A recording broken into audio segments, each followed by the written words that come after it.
Here's a tough question that most practice owners avoid. Would you work for you? Let that sink in for a second. Would you actually apply to your own practice if you were a physical therapist looking for a job right now? If your answer isn't yes, then you're going to want to stick with me for the next few minutes because I'm going to walk you through why that question is more important than any ad, recruiter, or bonus that you've ever used to hire and keep great clinicians. And toward the end, I'm going to share with you exactly what some of the smartest PT owners are doing to fix this and how you can too. So let's face it, hiring is a contact sport right now. You post ads, you get no bites. You finally find someone and they leave in 6 months. You don't even have them credentialed yet. You offer more money and they still walk. Sound familiar? Well, about 10 years ago, I was delivering a workshop and I was on a break. An attendee came up to me and just started unloading about how terrible his staff was, how no one could measure up to his standards, and how strict he had to be to get them to do anything the way he wanted it done. When he finally paused, I looked him dead in the eyes and I asked, "Would you work for you?" And without skipping a beat, he says, "Oh, hell no, I'm an asshole." It was a revelation. The line, "Would you work for you?" What I'm going to do in this video is to help you from becoming that guy. Now, most practice owners are not jerks,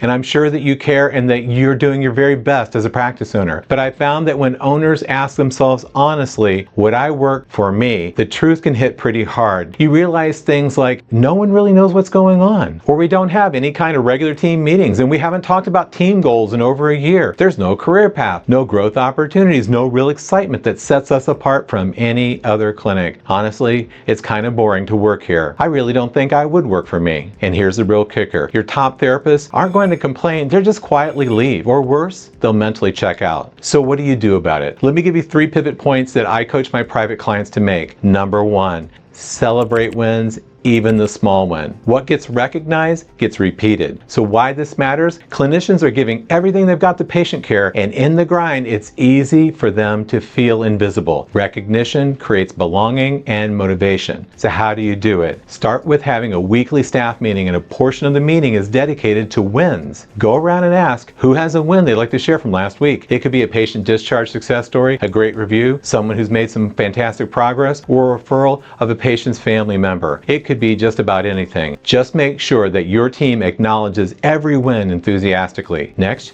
you could create a Staff Member of the Week award. In my consulting company, there was a staff member who would share her wins for the week during our team meetings and would jokingly add at the end of sharing her win, "And that's how I saved the company last week." It was very funny. We all had a good laugh about it, but it led to us creating a I Saved the Company trophy. This trophy would be given to staff members who, quote, saved the company and had the biggest win with clients that week. They would keep it at their desk throughout the week and return it to my partner and I for the next staff meeting, where we would ceremoniously award it to the staff member with the biggest win for the next week. It was a big deal. We made it a big deal by celebrating wins as much as possible during our staff meetings. The second thing you could do is provide an opportunity to discuss their PPF goals. PPF stands for personal, professional, and financial goals. Now, I understand that you don't need to keep a staff member forever, but while they're working for you, you really should see what you could do to help them grow. And why does this matter? Retention isn't just about money, it's about meaning. Your staff are people with dreams too. Help them see how your practice can support not just your dreams, but theirs too. So here's how you do it. You schedule a 45-minute one-on-one meeting with each clinician at least twice a year. And you want to come in with one purpose, one singular purpose. And you want to lead off with this line: "Let's talk about your personal, professional, and financial goals and how I can support you in achieving them." Ask open questions. Personal: what would you like to accomplish personally to have more fun and enjoy your life even more? Professional: is there any skills that you'd like to develop or certifications you want to pursue? Financial: do you have an income target you'd like to hit in the next 2 to 3 years? From there, collaborate on a plan. You want to earn more? Tie it to productivity benchmark. Want to become a clinical director? Lay out leadership skills to develop. Want to learn scuba diving? Work out how to make that happen before our next PPF update. Document it, revisit it every 6 months. This shows that you're serious, not just nodding along. And here's a pro tip: don't assume everybody wants to climb the ladder. Some just want a treat, and that's okay. Help them to be the best clinician possible and recognize them as such. The third thing you can do is make productivity a game, not a grind. Your best clinicians, they want to win. Just give them the scorecard. So why does that matter? Well, when there's no clear expectations, your team will fill in the blanks. This creates stress and inconsistency about their performance. But when the targets are clear and performance rewarded, your team players are recognized for their level of performance, and that elevated level of performance could include bonuses. So here's how you do it. You want to set clear, measurable productivity standards. Create a standard of care with objective benchmarks. These objective benchmarks could be for visits per week, arrival rate, average patient frequency, the visits to discharge. You must define what success actually looks like. Do it by setting standards of care and track performance against those agreed upon standards week over week. If you want to attract 18 players and keep them, you don't need to be the highest paying clinic, but you need to be the most inspiring one, because culture isn't a perk. It's a reason that people stay. If you're thinking, this sounds great, but where do I start? Don't worry, that's exactly what I help practice owners do every single day. If this is resonating with you in some way, go to ptpracticesuccess.com. At the top of the page, you'll see a button to schedule a call with me. We'll talk, no pressure, no sales pitch, just real conversation about what's working, what's not, and what you can do next to help your practice in the next level of growth. It's the same call that has helped hundreds of practice owners like you build thriving teams, reduce turnover, and finally get back in control. So the question remains, would you work for you? If the answer is anything but hell yes, let's fix it. You've got too much writing on your practice to just wing it when it comes to your team. Let's build something worth showing up for together.